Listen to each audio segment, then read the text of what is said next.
Alors, écoute, on va se tourner maintenant du côté des Jaguars de Jacksonville. Les Jaguars, comme je le disais tout à l'heure, qui ont déçu en deuxième moitié de saison. Ils étaient en tête de la section avant le début de la saison 2023.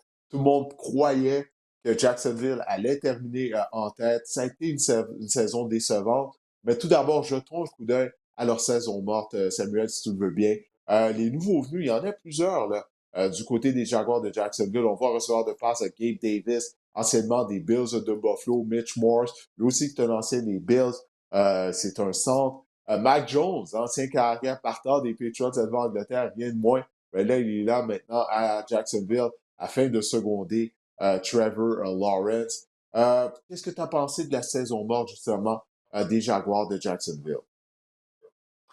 Moi, je pense qu'en premier, il faut souligner l'énorme contrat que Trevor Lawrence a Ouais. obtenu.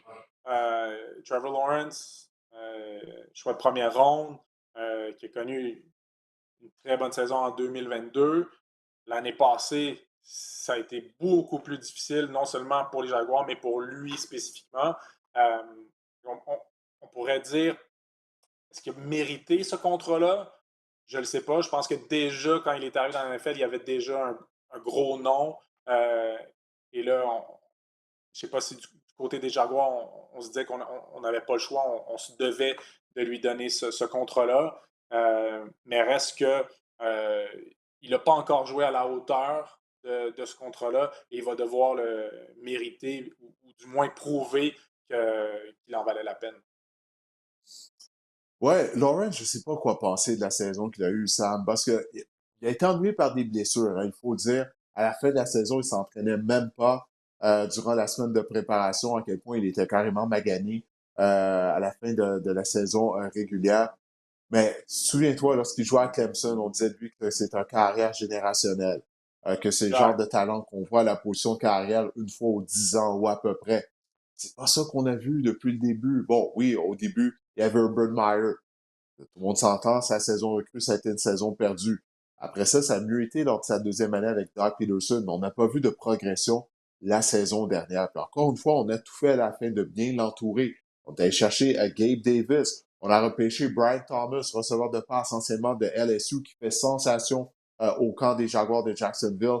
C'est un joueur qui est explosif, qui devrait faire des flamèches. Mais encore une fois, est-ce que Trevor Lawrence euh, ben c'est ça, il peut vraiment appartenir à l'élite des quarts de la NFL. Moi, j'ai encore des doutes là-dessus parce que je ne l'ai pas vu jouer avec beaucoup d'assurance, comme c'était le cas lorsqu'il jouait à Clemson. Je sais que c'est au football universitaire, c'est pas dans la NFL. Mais moi, je m'inquiète un peu du côté de Trevor Lawrence pendant qu'on voit des photos, des images, oui, de Brian Thomas.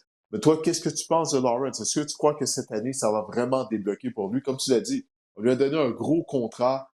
C'était plus ou moins mérité, il faut l'avouer, si on le juge uniquement par ses performances sur le terrain. Parce que si je me trompe pas, depuis son arrivée dans la NFL, ça, c'est les carrières qui a commis le plus de revirements. Oui, absolument. Puis après ça, on peut blâmer les receveurs autour de lui, on peut blâmer la ligne offensive, parce que oui, les receveurs ont commis des erreurs, la ligne à l'attaque également. Là, on est allé chercher le centre de Buffalo pour l'aider. Euh, on a Christian Kirk, on a Evan Ingram, tu l'as dit, maintenant on a Gabe Davis, on a la recrue Thomas aussi. Euh, Est-ce que ça va être suffisant? Est-ce qu'on l'entoure mieux de cette façon-là? C'est un peu tôt pour le dire.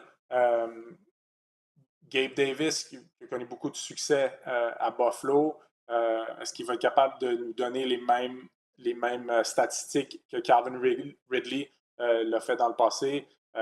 Ça aussi, ça reste à voir. Mais c'est ça, on parle de Trevor Lawrence, on dit c'est 55 millions par année. Euh, est-ce que est-ce que c'est à la hauteur de cet Ouais. argent-là? Ses performances passées, non. Euh, mais c'est ça, reste à voir. Je sais que là-bas, à Jacksonville, ils sont très, très confiants offensivement. Puis si on se déplace là, du côté défensif du ballon, ben, leur ligne défensive, elle est très, très bonne. Elle pourrait être une des meilleures, sinon la meilleure ligne défensive de la NFL cette saison. Alors, si la ligne défensive est capable d'aller chercher des sacs du corps, de stopper des séquences à l'attaque des équipes adverses, mettre la pression sur les corps, et puis rabattre des passes au niveau de la ligne de mêlée, mais tout ça, ça redonne le ballon rapidement à l'équipe. Ça donne des opportunités supplémentaires à Trevor Lawrence. Alors qui sait ce qui va se passer, mais ça pourrait aller d'un côté comme de l'autre. Ouais, tu parles de la ligne défensive. On a également récompensé Josh Allen, hein. On lui a donné un gros contrat, une grosse prolongation de contrat. On a Trevor Walker, autre chasseur de quart, ancien tout premier choix du repêchage. Mais pour en revenir à Trevor Lawrence, une chose qui pourrait lui donner un coup de main, c'est si l'attaque au sol est plus productive que ne l'a été l'année dernière. Travis Etienne n'a pas vraiment connu une bonne saison en 2023. Alors, si on peut mieux courir avec le ballon, mais ça aussi, ça devrait donner un coup de main à notre carrière. Maintenant, quel est l'état d'âme des partisans des Jaguars de Jacksonville? Et des partisans des Jaguars qui, ouais, sont soucieux, hein? Ils sont soucieux. Parce qu'on le voit, les 10 dernières années, ça n'a pas été facile pour les Jaguars de Jacksonville. Alors, on va voir qu'est-ce que ça va donner cette année à Jacksonville en vue de la prochaine saison. Ouais. T'aimes le meme des Jaguars, Sam? Ouais, écoute, mais il y a 2 ans, si je ne me trompe pas, il y a 2 ans, on gagnait la division là, chez les Jaguars. Alors, il y a quand même quelques éléments qui sont en place. Euh, je sais pas. Comme j'ai dit en entrée de jeu, ça va être difficile de gagner des matchs là, au sein de la AFC South. Ça va être difficile. Chaque match va être très difficile. Les matchs interdivision vont être durs à gagner, là. Si les Jaguars participent aux éliminatoires, est-ce que c'est la fin de Doug Peterson à Jacksonville, selon toi? Ah, ça dépend. Ça dépend de comment l'attaque fait, surtout, selon moi. Euh, Puis sinon, ça dépend. Est-ce qu'ils ne font pas les séries, puis ils gagnent seulement 4 victoires cette année, ou ils ne font pas les séries, mais ils en gagnent 7 ou 8? Euh, si on est capable d'aller chercher 7, 8 victoires, ben, peut-être qu'on lui fait confiance pour l'année prochaine. Euh, mais si on n'est pas capable d'aller chercher là, cette victoire, d'après moi, oui, c'est la fin de Doug Peterson. Maintenant, on va parler d'équipe qui a terminé au premier rang de la section sud américaine la saison dernière. Il s'agit des Texans de Houston. Tout le monde favorise les Texans cette année afin de répéter à titre de champion de section. Mais avant, ouais, j'ai oublié le over-under des Jaguars, Sam, avant de parler des Texans de Houston. Alors, combien de victoires pour les Jaguars de Jacksonville avec cette belle photo de Trevor Lawrence? Plus ou moins 8 victoires et demi pour les Jaguars. Je veux dire moins, je veux dire 8. Oui, donc tu crois pas que ça va bien aller nécessairement à Jacksonville cette année? Ben écoute, je vois mal comment ils vont pouvoir gagner plus de 8 matchs. Là. Tu regardes leur cédule cette année, ça va être difficile. Puis comme je l'ai dit, les matchs intra-division vont être difficiles. On va aller chez les Titans, ce ne sera pas une mince affaire. On va aller à Indianapolis non plus. Puis on s'apprête à parler des Texans, mais ça aussi, ça va être très, très difficile. Alors je vois mal comment on pourrait gagner le plus de 8 matchs cette année pour les Jaguars. Je vais aller avec moins, moi aussi. Et encore moins que toi, 7. Seulement 7 victoires pour les Jaguars. Doug Peterson, je sais qu'il a gagné un Super Bowl lorsqu'il menait les Eagles de Philadelphie.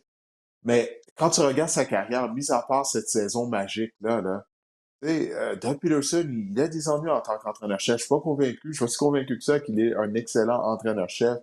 Alors, moi, seulement 7 victoires pour moi du côté des Jaguars. Ça commence à faire longtemps, le Super Bowl des Eagles. Si on regarde Frank Wright l'an dernier en Caroline, qui lui aussi Ah, c'est faisait un partie désastre. de cette unité d'entraîneur-là chez les Eagles quand ils ont remporté le Super Bowl. Alors, c'est pas, c'est ça, c'est pas une garantie de succès là, juste parce que tu as un Super Bowl sur ton CV, là. Ouais, définitivement.